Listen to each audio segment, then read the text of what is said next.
ರಾಜರಾಜೇಶ್ವರಿ ವಿಧಾನಸಭಾ ಕ್ಷೇತ್ರದ ಇಲ್ಲಿ ನಡೆದಿರ್ತಕ್ಕಂಥ ಎಲ್ಲ ಭಕ್ತಾದಿಗಳಿಗೆ ಮಹಾಶಿವರಾತ್ರಿಯ ಶುಭಾಶಯಗಳನ್ನು ಈ ಸಂದರ್ಭದಲ್ಲಿ ಕೋರ್ತಾ ಇದ್ದೇನೆ.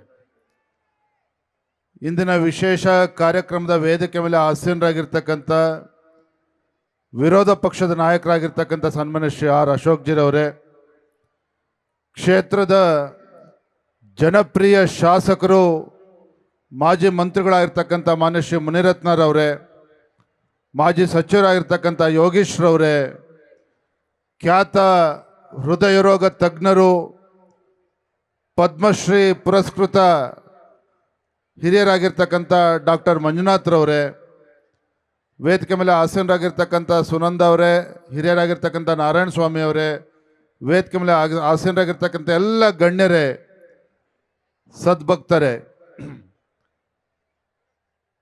ಮತ್ತೊಮ್ಮೆ ತಮ್ಮೆಲ್ಲರೂ ಕೂಡ ಮಹಾಶಿವರಾತ್ರಿಯ ಶುಭಾಶಯಗಳನ್ನು ಕೋರ್ತಾ, ತಮಗನ್ಸಿರ್ಬೋದು ಏನಪ್ಪ ನಾವೆಲ್ಲ ಶಿವರಾತ್ರಿ ದಿನ ಎಲ್ಲ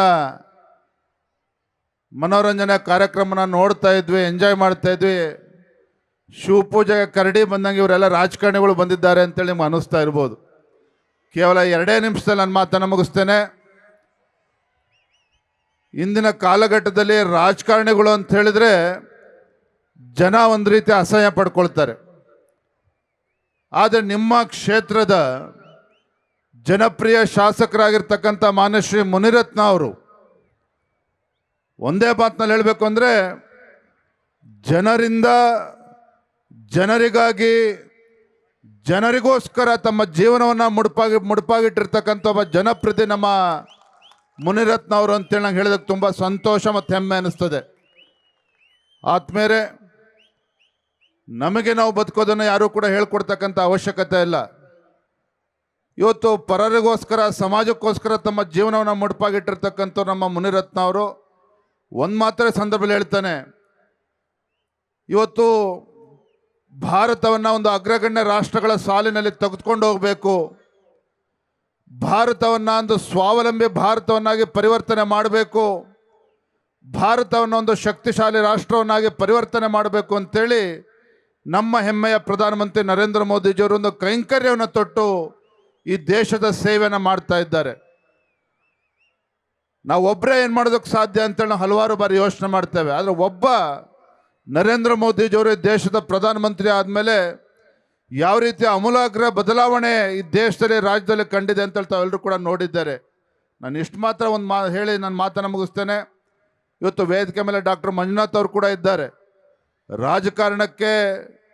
ರಾಜಕಾರಣ ಅಂತಕ್ಕಂಥದ್ದು ಕೂಡ ಒಂದು ಸಮಾಜ ಸೇವೆ ಮಾಡೋದಕ್ಕೆ ಒಂದು ಉತ್ತಮ ವೇದಿಕೆಯೂ ಕೂಡ ಹೌದು.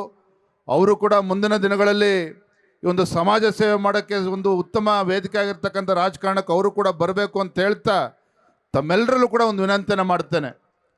ದಿನನಿತ್ಯ ನಾವು ಬೆಳಗ್ಗೆ ಪೂಜೆಯನ್ನು ಮಾಡ್ತೇವೆ. ಪೂಜೆಯನ್ನು ಮಾಡ್ತಾ ದೇವರಲ್ಲಿ ನಾವೇನು ಪ್ರಾರ್ಥನೆ ಮಾಡ್ತೇವೆ, ನನ್ನ ಕುಟುಂಬಕ್ಕೆ ಒಳ್ಳೆಯದಾಗಲಿ, ನಮ್ಮ ಯಜಮಾನ್ರಿಗೆ ಒಳ್ಳೆಯದಾಗಲಿ, ನನ್ನ ಮಕ್ಕಳಿಗೆ ಒಳ್ಳೆಯದಾಗಲಿ ಅಂತೇಳಿ ದೇವರಲ್ಲಿ ಒಂದೊಂದೇ ಹೂವನ್ನು ಹಾಕಿ ಪ್ರಾರ್ಥನೆಯನ್ನು ಮಾಡ್ತೇವೆ. ಆದರೆ ಮುಂದಿನ ದಿನಗಳಲ್ಲಿ ನಾಳೆಯಿಂದನೇ ಪ್ರತಿನಿತ್ಯ ನಾವು ಪೂಜೆ ಮಾಡಬೇಕಾದ್ರೆ ನಿಮ್ಮ ಕುಟುಂಬಕ್ಕೆ ಪ್ರಾರ್ಥನೆ ಮಾಡೋದ್ರ ಜೊತೆಗೆ ಮತ್ತೊಂದು ಹೂವನ್ನು ಹಾಕಿ ಈ ದೇಶದ ಭವಿಷ್ಯದ ದೃಷ್ಟಿಯಿಂದ ಆ ಪುಣ್ಯಾತ್ಮ ನರೇಂದ್ರ ಮೋದಿಜಿಯವರು ಒಳ್ಳೆಯದಾಗಲಿ, ಈ ದೇಶಕ್ಕೆ ಮತ್ತೊಮ್ಮೆ ಪ್ರಧಾನಮಂತ್ರಿ ಆಗಿ ಉತ್ತಮ ಆಡಳಿತವನ್ನು ಕೊಡ್ತಾ ಇದ್ದಾರೆ, ಅದು ಮುಂದುವರಿಸಲಿ ಅಂತೇಳಿ ದೇವರಲ್ಲಿ ತಾವೆಲ್ಲರೂ ಕೂಡ ಪ್ರಾರ್ಥನೆನ ಮಾಡಬೇಕು ಅಂತ ಹೇಳ್ತಾ ಇವತ್ತು ಅವಕಾಶವನ್ನು ಮಾಡಿಕೊಟ್ಟಿರ್ತಕ್ಕಂಥ ಎಲ್ಲ ತಮ್ಮೆಲ್ಲರಿಗೆ ಮತ್ತು ಮುನಿರತ್ನ ಅವರಿಗೆ ವಂದಿಸಿ ನನ್ನ ಮಾತನ್ನು ಮುಗಿಸ್ತಾ ಇದ್ದೇನೆ. ಮತ್ತೊಂದು ಕೊನೆಯದ ವಿಶೇಷವಾಗಿ ಅಂತಾರಾಷ್ಟ್ರೀಯ ಮಹಿಳಾ ದಿನಾಚರಣೆ. ನಮ್ಮ ಹೆಮ್ಮೆಯ ಪ್ರಧಾನಮಂತ್ರಿ ನರೇಂದ್ರ ಮೋದಿಜಿಯವರು ನಮ್ಮ ಹೆಮ್ಮೆಯ ಕನ್ನಡತಿ ಇವತ್ತು ನಮ್ಮ ಸುಧಾಮೂರ್ತಿ ಅವರಿಗೆ ಇವತ್ತು ರಾಜ್ಯಸಭಾ ಸದಸ್ಯರಾಗಿ ಕೂಡ ಆಯ್ಕೆ ಮಾಡಿರ್ತಕ್ಕಂಥ ತಮ್ಮೆಲ್ಲ ಗೊತ್ತಿರ್ತಕ್ಕಂಥ ವಿಚಾರ. ಅವರು ಕೂಡ ಈ ಸಂದರ್ಭದಲ್ಲಿ ಶುಭಾಶಯಗಳನ್ನು ಕೋರ್ತಾ ನಮ್ಮ ಮಾತುಗಳಿಗೆ ವಿರಾಮಗಳನ್ನು ಹೇಳ್ತಾ ಇದ್ದೇನೆ. ವಂದನೆಗಳು. ಜೈ ಹಿಂದ್, ಜೈ ಕರ್ನಾಟಕ. ನ್ಯೂಸ್ ಫಸ್ಟ್, ನಿರ್ಭೀತಿಯಿಂದ ನಿಮ್ಮ ಪರವಾಗಿ.